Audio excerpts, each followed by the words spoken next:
Assalamualaikum warahmatullahi wabarakatuh.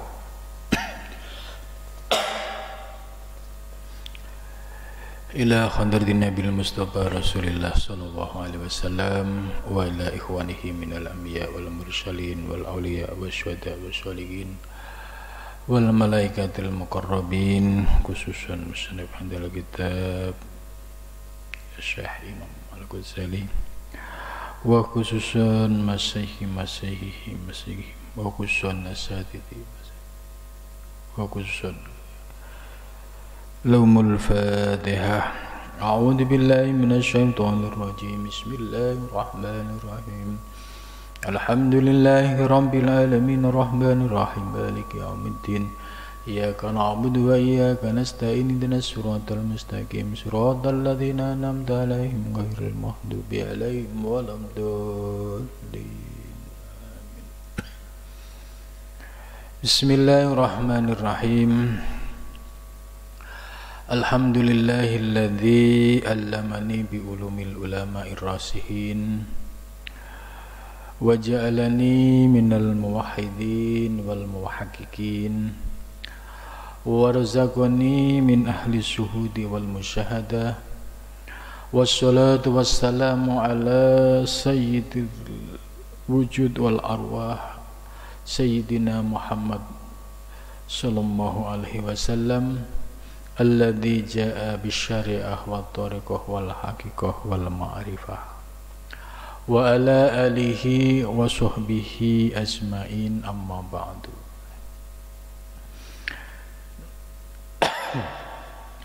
Subhanaka la ilma lana illa ma 'allamtana innaka antal alimul hakim.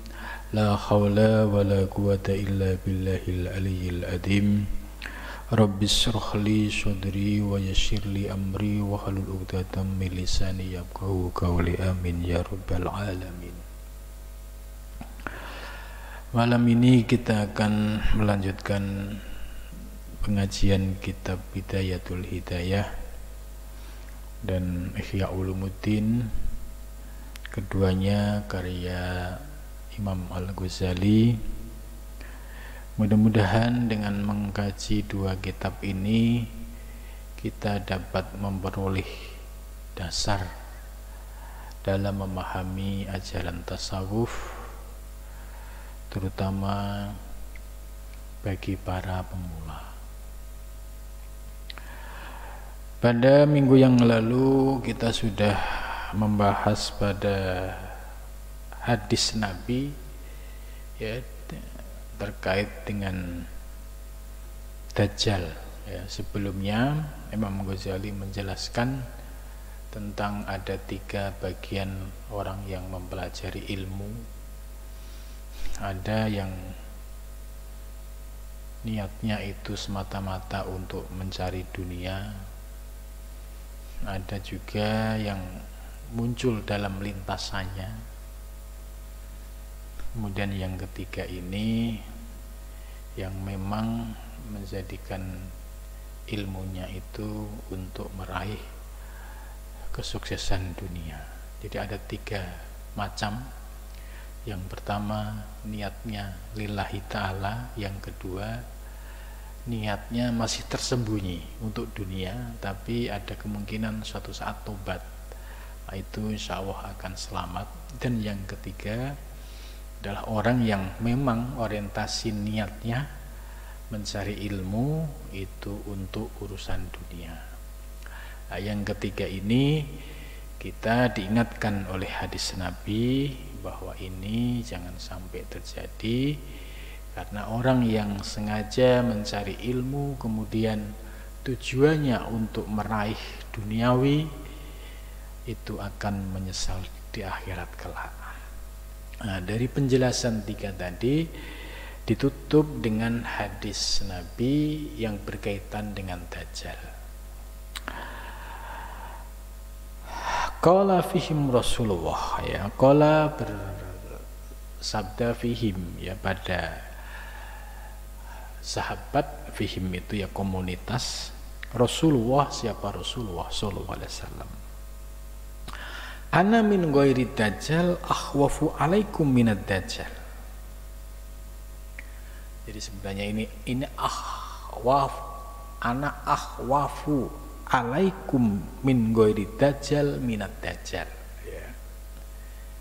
Jadi jangan dipahami ana min ghairi dajjal, ya. Aku nabi termasuk bukan dajjal. Ya, padahal yang dimaksud di sini ana akhwafu alaikum, aku sangat khawatir terhadap kalian, yaitu umat Nabi Muhammad, ya, termasuk kita semua yang hidup pada zaman ini menjadi kegelisahan dan kekhawatiran Nabi Muhammad pada zaman itu.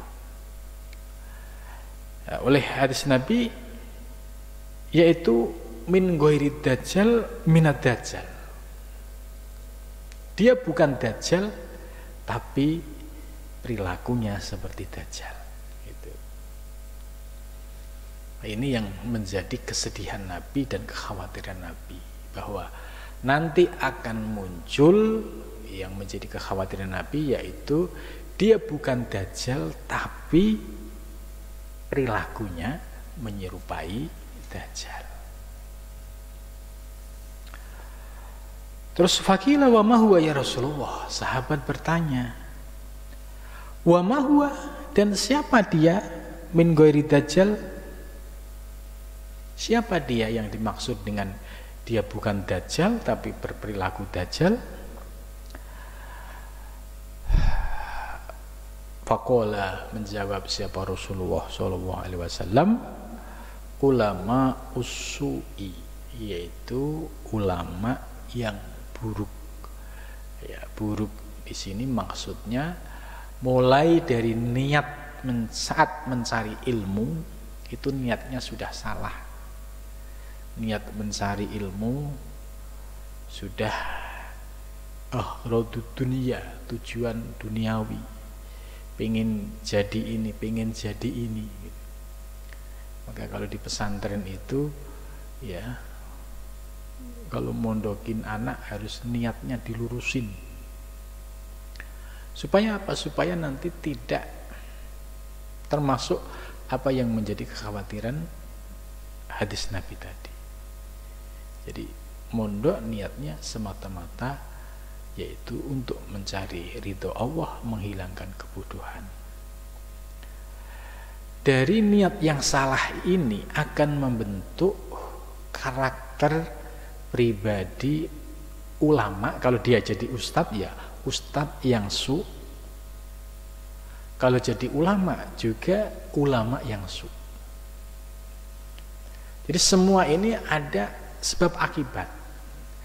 Karena sebab salah niatnya ketika saat mencari ilmu, maka efeknya, dampaknya saat dia menjadi ustadz, menjadi kiai, menjadi ajengan, menjadi buya, akhirnya niat yang di awal ini membias pada saat dia menjadi seorang tokoh. Karena niatnya sudah salah, endingnya pasti salah. Kalau niatnya mencari ilmu di awal karena ingin mencari duniawi, maka pada saat dia bisa mengajarkan ilmu, maka akan digunakan kesempatan untuk menumpuk-numpuk dan mengejar duniawi. Ini ada niat yang salah, dampaknya sampai ketika dia sedang mengamalkan ilmu. Nah, ini yang dikhawatirkan oleh Imam Ghazali. Kalau sampai kebablasan, ya, datangnya ajal, tapi kondisi, ya, masih seperti ini, masih tujuannya untuk mencari dunia, ini yang dikhawatirkan oleh Imam Ghazali, meninggalnya dalam keadaan su'ul khotimah. Jadi ulama su itu awalnya dari su ketika niat mencari ilmu, berproses sampai dia akhirnya bisa meraih apa yang dicita-citakan. Karena niatnya salah, prakteknya pada saat dia mengajarkan ilmu, tujuan dan orientasinya juga salah. Dampaknya ini dia, ketika ajal tiba masih menetapi kondisi yang demikian, ini yang dikhawatirkan oleh Imam Ghazali, khawatir meninggalnya dalam keadaan su'ul khotimah. Ini na'udzubillah min dzalik. Maka diharapkan ada waktu untuk bertaubat, ya. Jadi kalau ada kiai yang salah niat, harus segera memperbaiki diri daripada kebablasan, lupa taubat sampai akhirnya sakaratul maut dalam keadaan niat yang salah. Kalau dia jadi ustadz juga sama, ketika ada niat yang salah diluruskan, tidak perlu gengsi, karena ini berkaitan dengan urusan akhirat. Apa yang disampaikan oleh Imam Ghazali ini sangat penting sekali ya bagi orang-orang yang berdakwah di zaman sekarang, tentang pentingnya meluruskan niat. Jadi orientasinya harus orientasi yang sifatnya ukhrawi. Kalau niatnya lurus, niatnya karena Allah, saat mengamalkan ilmu akan diberi kekuatan oleh Allah, artinya diprotek, dijaga oleh Allah, ya, bisa mengamalkan ilmu secara niat dengan lurus, ya. Kemudian ketika belok-belok itu akan dijaga, diingatkan oleh Allah sehingga cepat menyesuaikan diri lagi. Dampak yang akan dirasakan oleh orang-orang yang niatnya itu lurus, yaitu meninggal dalam keadaan husnul khotimah. Jadi sampai akhir hayatnya ngajari ilmu, ya, walaupun ngajar dengan santri-santri tapi niatnya lurus lillahi ta'ala, ini justru yang akan memberikan keselamatan. Wahada, dan bermula ini, ya, ini penjelasan. Jadi ulama su ini sangat penting dipahami, ya. Tapi dalam memahami ulama su ini, ya, harus memahami konteks yang lebih luas, ya. Dalam situasi tertentu, ya, dalam situasi tertentu Imam Ghazali pernah memberikan penjelasan tentang soal ulama su, yaitu ulama yang datang kepada umara, yang niatnya bukan memberikan nasihat tapi orientasinya untuk dunia. Ini masuk ke sana. Tapi banyak sekali ulama yang dekat dengan penguasa tapi dia tetap memberikan nasihat kebenaran, tetap diminta pendapatnya, diminta nasihatnya. Bahkan ini jauh lebih penting karena mendapatkan kesempatan bisa memberikan nasihat. Nah, kriteria ini oleh Imam Ghazali di dalam kitab Ihya juga sudah dijelaskan. Kalau memang dia mampu meluruskan, memberikan masukan kepada penguasa dengan nasihat-nasihat yang lurus, itu lebih utama.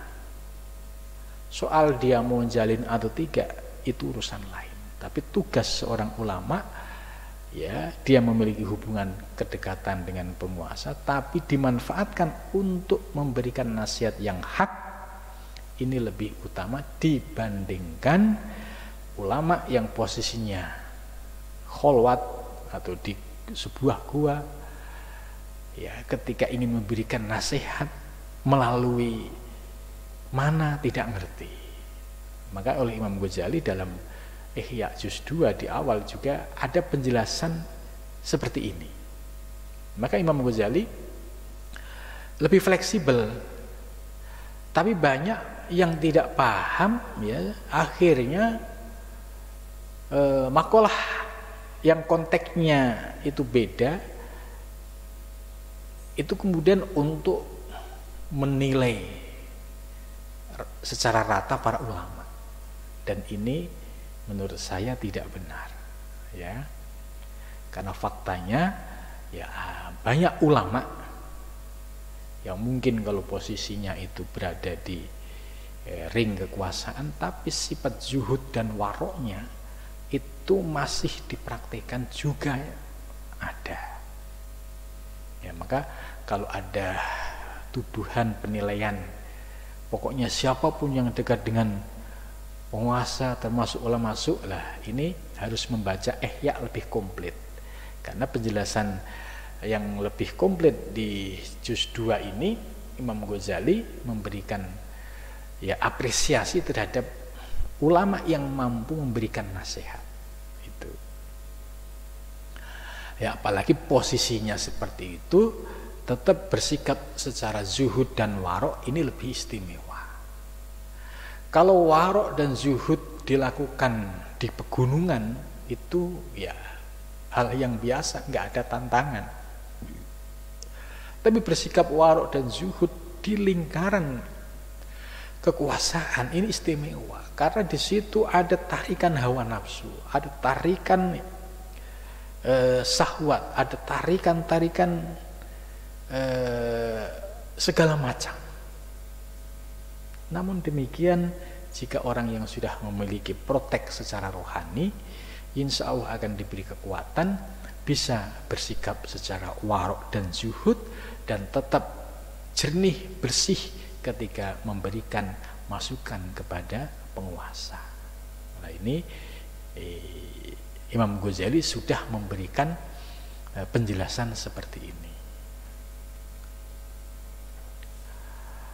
Wahada, dan bermula ini ya, ini li'anna dajjal, karena sesungguhnya dajjal goyatuhu ya, itu puncak tujuannya dajjal al-idlalu, itu menyesatkan. Nah, ini yang harus dipahami. Tujuan utama dajjal itu adalah al-idlal, menyesatkan.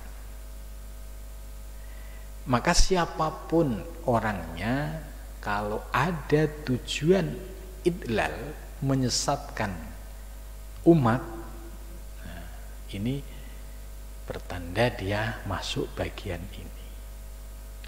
Tapi kalau ulama-ulama yang hati-hati, ya bagaimana mungkin dia akan menyesatkan umatnya?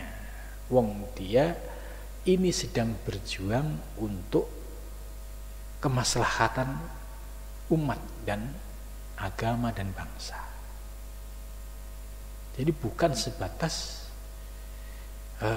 dia memikirkan diri sendiri, tidak. Justru mereka ini memikirkan, memanfaatkan posisinya untuk dijadikan sebagai sarana berjuang, ya, membela kepentingan umat, agama dan bangsa. Nah, jadi bukan memiliki tujuan sengaja idlal. Idlal itu menyesatkan. Lah, kalau seandainya ada ini kok memiliki sifat-sifat idlal, contoh misalkan sudah tahu ya ini postingan hoax, ya, postingan fitnah, postingan yang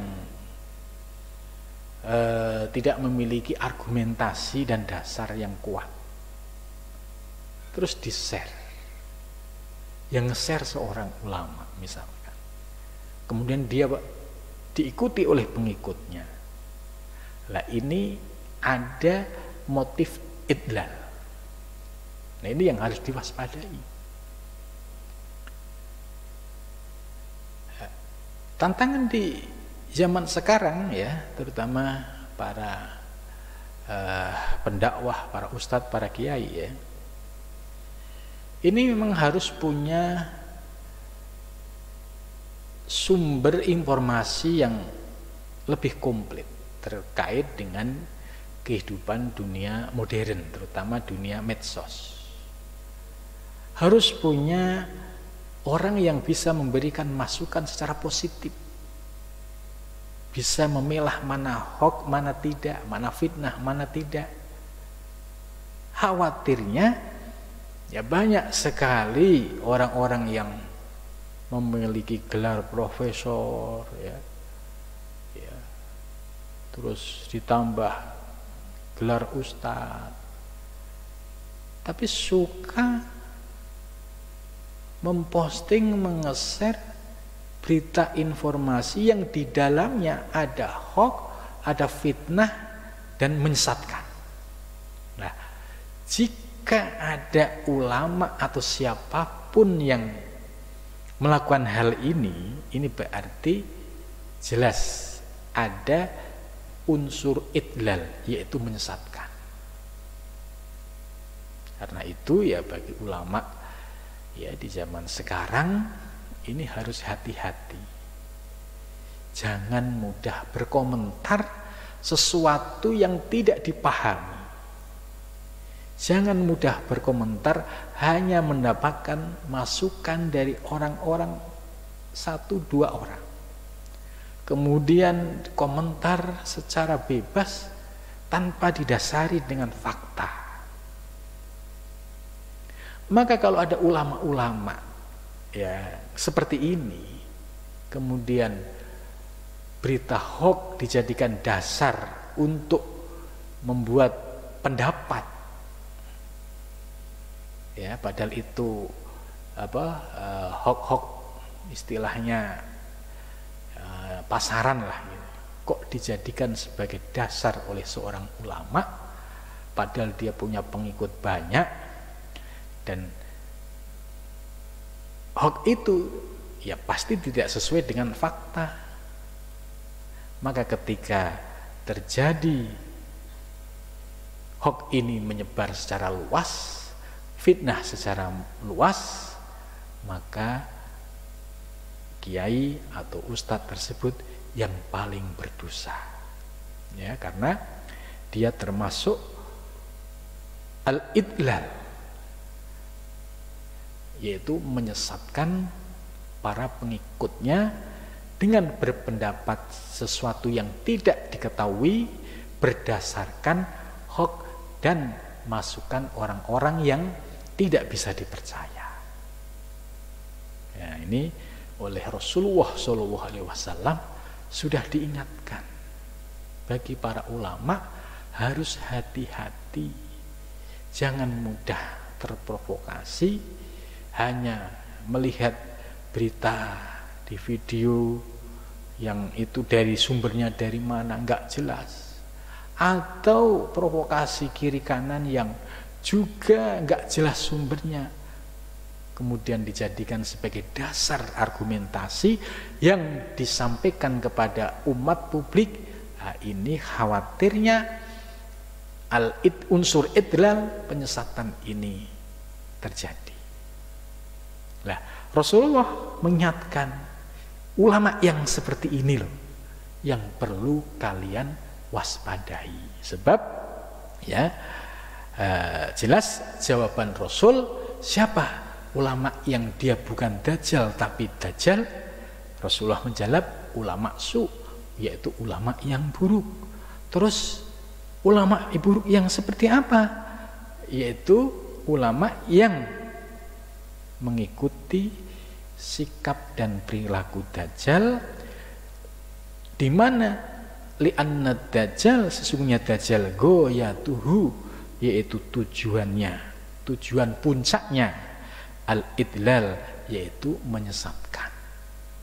Jadi jangan sampai ya kita menjadi tokoh, menjadi ulama, menjadi ustadz, menjadi kiai ya salah menerima masukan, salah membaca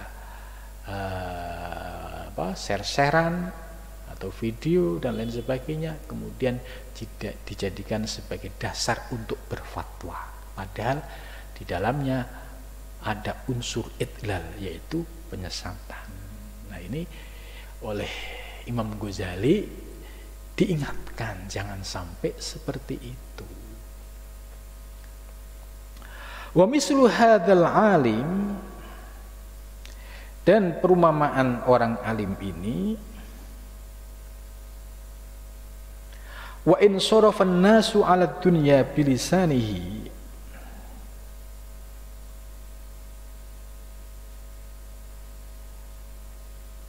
ya ini lianna dajjal quyatu ilal fala yahfa ala hadin minal mu'min. Wa mislu hadzal alim, dan perumpamaan orang alim ini, wa in sarafan nas 'alani dunya bilisanihi wa maqalihi fahuwa da'in lahum ilaiha. Ya, perumpamaan orang yang alim ya tadi, yaitu membuat manusia itu ya, paling kepadanya,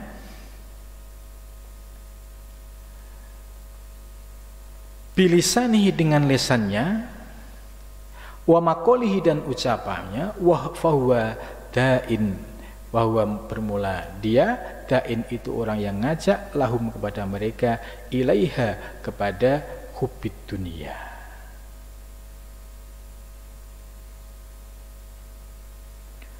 Bi'amalihi dengan perbuatannya, wa ahwalihi dan tingkah lakunya. Ini maksudnya bahwa ucapan ulama ya itu sangat mempengaruhi kepada umatnya. Kalau seorang ulama yang bisa membimbing umatnya dengan baik, misalkan untuk menuju Allah ya, dengan bersikap hati-hati, menjaga lesan, menjaga hati, tentu nasihat ini akan diikuti oleh para santrinya, para pengikutnya. Sampai akhirnya para santrinya bisa mengamalkan dalam kehidupan sehari-hari, yaitu dengan cara dia mulai berubah sikapnya ya, mulai tidak terlalu mencintai dunia dengan berlebihan, dan juga sudah mulai perubahan akhwal sikapnya ya, menjadi lebih taat di dalam menjalankan ibadah. Ini semua ada dampak dari ucapan seorang ulama. Nah, tentu mafhum mukhalafahnya, bagaimana kalau ulama itu memprovokasi umatnya? Nah, ini yang bahaya. Kalau tadi kan ulama yang membimbing umat kepada jalan yang benar, ya contoh untuk menjaga lesannya, menjaga hatinya, kemudian sampai muridnya itu mengamalkan ajaran tersebut sampai berubah akhlaknya menjadi lebih baik dan lebih taat. Ya, ini tentu dampak dari ucapan seorang ulama atau seorang kiai. Nah, mafhum mukhalafah, bagaimana kalau ada ulama yang nasihatnya memprovokasi untuk membenci orang, untuk misuh-misuhi orang, untuk memfitnah orang, kemudian dampaknya muridnya juga akan sama, fotokopi, copy paste. Ulamanya memisuh-misuh, ini penerusnya misuh-misuh. Ini ulama tokohnya ya mencela sana, mencela sini, menghina sana, menghina ini, pengikutnya juga akan sama, menghina sana, menghina sini. Lah, ucapan seorang ulama yang seperti ini, inilah yang disebut ada idlal, menyesatkan. Maka dampak yang akan dirasakan ketika muridnya ini sudah mulai kena dampak ucapan dari gurunya, kiainya yang suka memfitnah, yang suka mencaci maki, maka dosa-dosa muridnya ini ya mengalir kepada gurunya. Nah, ini yang bahayanya di situ.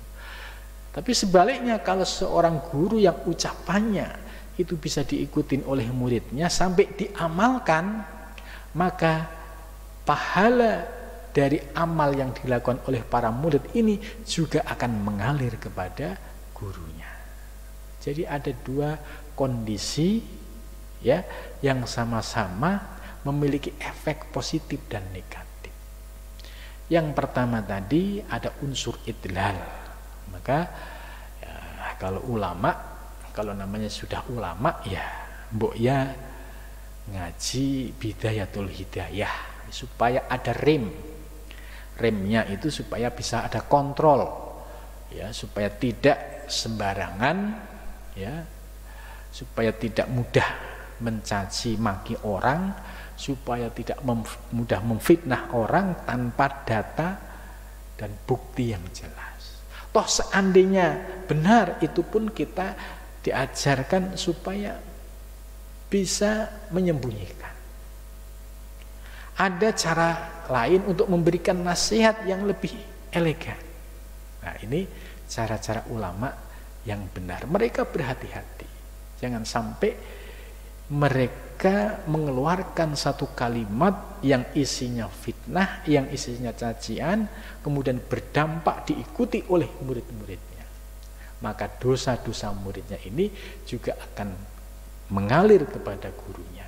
Sebaliknya, kalau gurunya itu ucapannya meneduhkan, kemudian akhlaknya para santrinya juga berdampak menjadi lebih baik, maka hal ini menjadi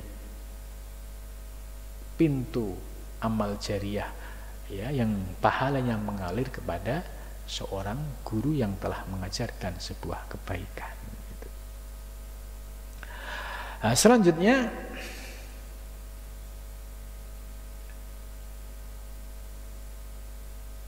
walisanul hal afsahu min lisanil maqal. Ini walisanul hal, dan bermula lesan yang berupa contoh dan perilaku yang nyata ini lebih baik, lebih nyata daripada min lisanil maqal, dari lesan yang hanya sekedar berkata. Jadi maksudnya keteladanan seorang guru, seorang kiai yang dibuktikan melalui sebuah perilaku dan akhlak ini lebih baik, lebih membekas daripada sekedar nasihat. Ini yang dimaksud lisanul ahwal atau lisanul hal afsahu min lisanil maqal. Ini yang harus kita jadikan sebagai prinsip ya. Jadi kita bisa menyampaikan keteladanan dengan ahwal secara nyata dibandingkan hanya sekedar retorika atau nasihat-nasihat yang sifatnya hanya di lisan ya. Watiba'un nasi, dan bermula karakter manusia ilal musa'adah, kepada musa'adah menolong, fil a'mali, dalam semua perbuatan, amyalu itu lebih condong minha darinya, ilal mutabba'ati, kepada mengikuti, fil akwali, di dalam ucapan. Nah, ini Imam Ghazali menjelaskan bahwa watak seorang manusia ya itu lebih mudah cenderung mengikuti apa yang diungkapkan. Gitu. Ini ada kecenderungan manusia itu lebih mudah mengikuti apa yang diucapkan. Fama absyatu hadzal maghrur bi a'malihi, maka sesuatu yang lebih merusak ya, dari tipu daya ini, bi'akmalihi, dengan perbuatannya, aksaru, lebih banyak, mimma aslahu, lebih banyak daripada kebaikannya, bi'akwalihi, dengan ucapannya. Itla yastajri'u, karena tidak akan berani siapa al-jahilu, orang yang bodoh, al-ruhbati, atas cinta fid dunia kepada dunia, illa bistisroil ulama'i, kecuali dengan keberanian ulama.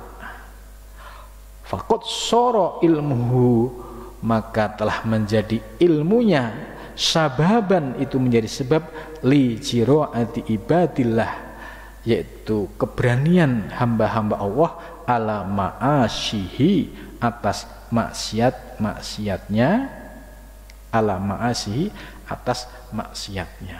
Nah, ini maksudnya seorang yang bodoh itu tidak akan berani melakukan sebuah perbuatan dengan cara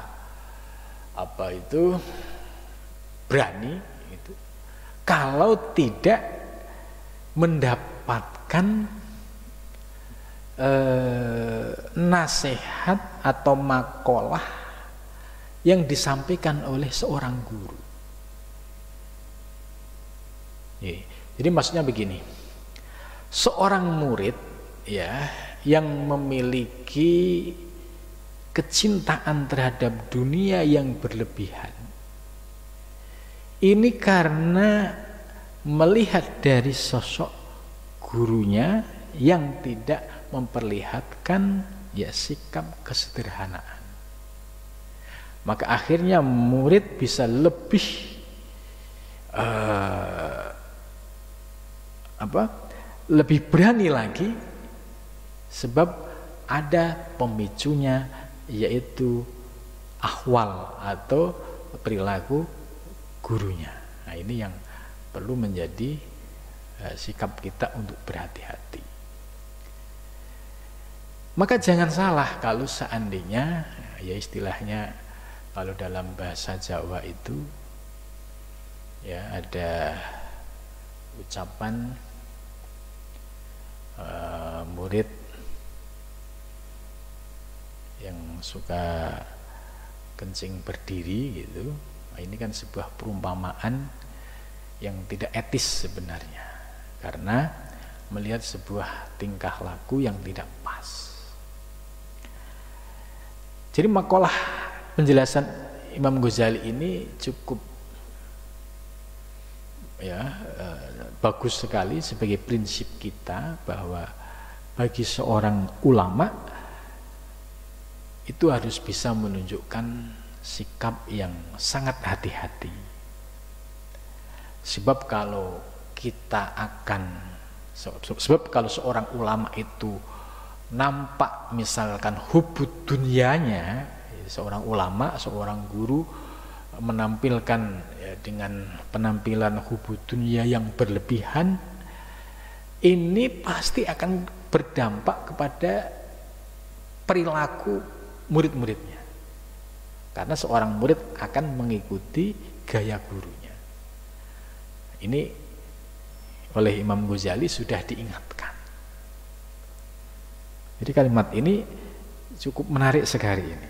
Itla yastasri'ul jahil, karena tidak akan berani al jahilu, seorang bodoh ya, seorang bodoh itu tidak akan berani dia mencintai dunia kecuali disebabkan oleh keberanian seorang ulama yang menjadikan ilmunya sebagai sebab dia melakukan keberanian ya, terhadap hamba-hamba Allah dalam melakukan kemaksiatan.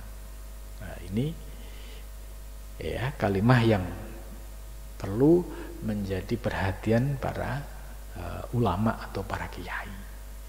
Jangan sampai ya memberikan keteladanan yang tidak baik karena berimbas kepada perilaku murid-muridnya ini.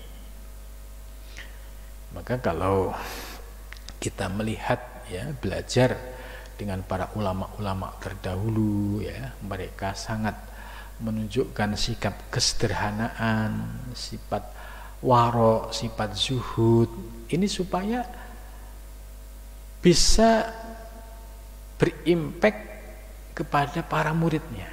Oh, guruku saja sikapnya waro, zuhud, ya.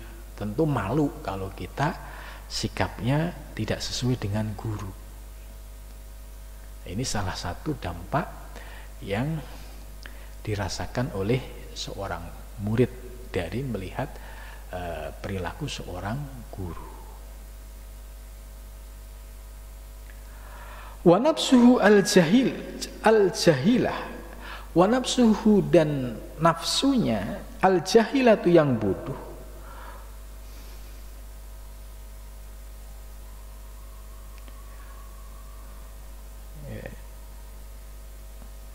Ini wasorot nafsuhu, ini dijelaskan, wasorot dan menjadi nafsuhu, nafsunya al-jahilatu yang bodoh, yaitu seorang murid yang nafsunya masih bodoh, ya, yang masih amartum bisu, itu mudillatun, ya, ma'adzalika. Dia melihat tadi contoh yang tidak baik, ya, kemudian ada keinginan untuk meniru. Jadi nafsu yang masih bodoh pada diri seorang murid ini akan mengcopy paste. Oh, guru saya begini, saya harus begini. Nah, ini yang disampaikan oleh Imam Ghazali, itu dampaknya seperti itu. Maka akhirnya muncul sifat mudillah, ya, tinggi hati. Saya begini karena guru saya begini, gitu. Nah, ini yang dikhawatirkan oleh Imam Ghazali, itu sampai seperti itu. Jadi menjadi alasan murid, oh guru saya begini, ya saya begini, gitu. Mudillatun ma'adzalik. Tamnihi, ya, kemudian dia muncul keinginan-keinginan. Bi ayyatamanna ma ba'da khusulan kal jannah wasabun. Dia muncul tamnihi, keinginan-keinginan yang orientasinya itu pragmatis. Itu. Ya, saya berbuat ini, ya harus dapat ini. Gitu. Ya muncul sikap-sikap pragmatis, tidak ada lagi keikhlasan di dalamnya. Kemudian berikutnya watarjihi, dan muncul juga harapan-harapan untuk bisa bermewah-mewahan. Ya. Jadi orientasinya sudah bukan memperbaiki ketaatan menuju Allah, tapi si murid ini, ya, masih pemula, orientasinya sudah bagaimana saya punya rezeki banyak, bisa mewah-mewahan. Ini dijelaskan oleh Imam Ghazali. Tarjihi, yaitu munculnya keinginan-keinginan berupa kemudahan-kemudahan, ya, nggak mau riyadhah mujadah lagi, yang muncul hanya mimpi-mimpi, ya, pengen ini, pengen itu. Kalmali, pengen punya duit ini, nanti buat begini-begini, terus menghayal dari khayalan satu khayalan berikutnya itu. Wa kasratil atba, dan ingin memperbanyak pengikut. Nah, ini sangat berat sekali, ya, bagi para pendakwah, para kiai yang niatnya kalau ngikutin bimbingan Imam Ghazali, ya insya Allah ini akan yang lurus. Sebab munculnya keinginan kasratul mal, kasratul itba, ya, banyaknya harta, banyaknya pengikut, ini termasuk bagian dari permainan tipu daya hawa nafsu. Kalau diikuti pasti akan menyesal. Maka ini harus dilawan. Cara melawannya yaitu membersihkan niat tadi. Niatnya semata-mata karena Allah. Berbuat sesuatu semata-mata ikhlas karena Allah. Ya, tidak usah menghayal berlebihan, ingin ini, ingin itu. Ini malah merusak dirinya sendiri. Karena itu selanjutnya watad'uhu, ya, dan dapat mengajaknya ila ayyamuna ala wa bi ilmihi, untuk menghitung-hitung kepada Allah bi ilmihi, dengan ilmunya, wa takhayyala ilahi nafsu, dan dia menghayal, ya, dengan dirinya, wa takhayyala, dan dia menghayal ilahi kepada Allah nafsuhu, dirinya.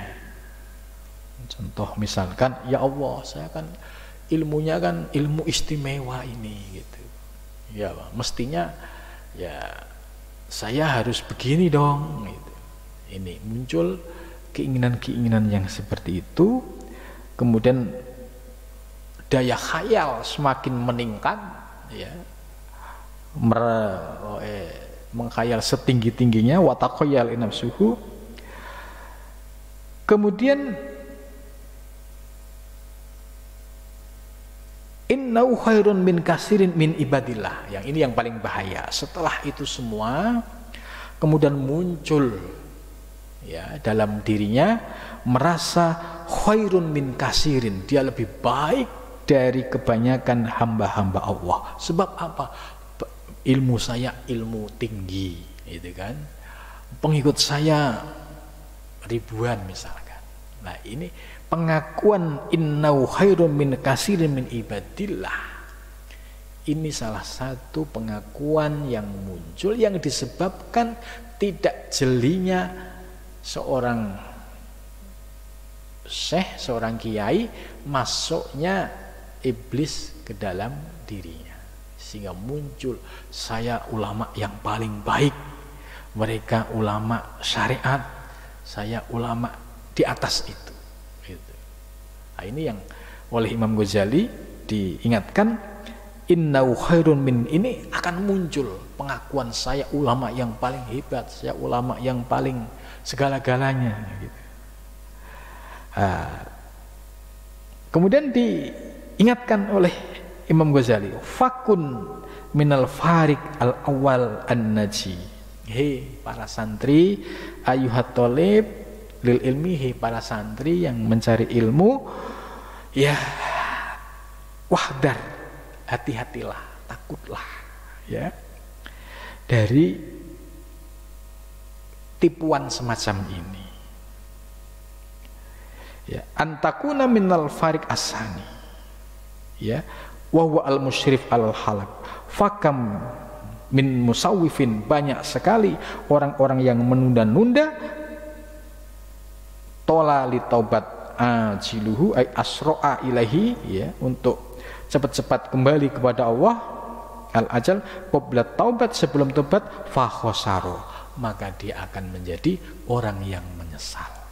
Gitu. Jadi ini penjelasan Imam Ghazali ini cukup penting sekali bagi para salik, bagi para santri untuk bersikap hati-hati, terutama menjaga niat pada saat mencari ilmu, yang kedua menjaga niat saat menyebarkan ilmu, kemudian yang ketiga yaitu senantiasa mawas diri bahwa tipu daya iblis dan setan itu selalu datang kepada kita dengan berbagai macam pesona tawaran, dan itu perlu kita waspadai.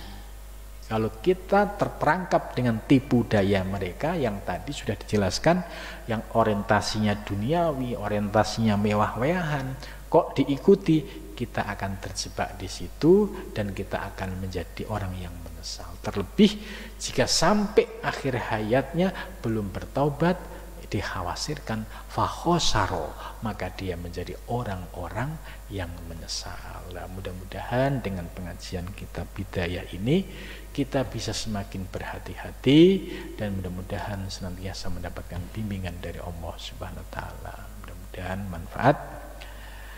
Wal muwaffiq wa tariq. Assalamualaikum warahmatullahi wabarakatuh.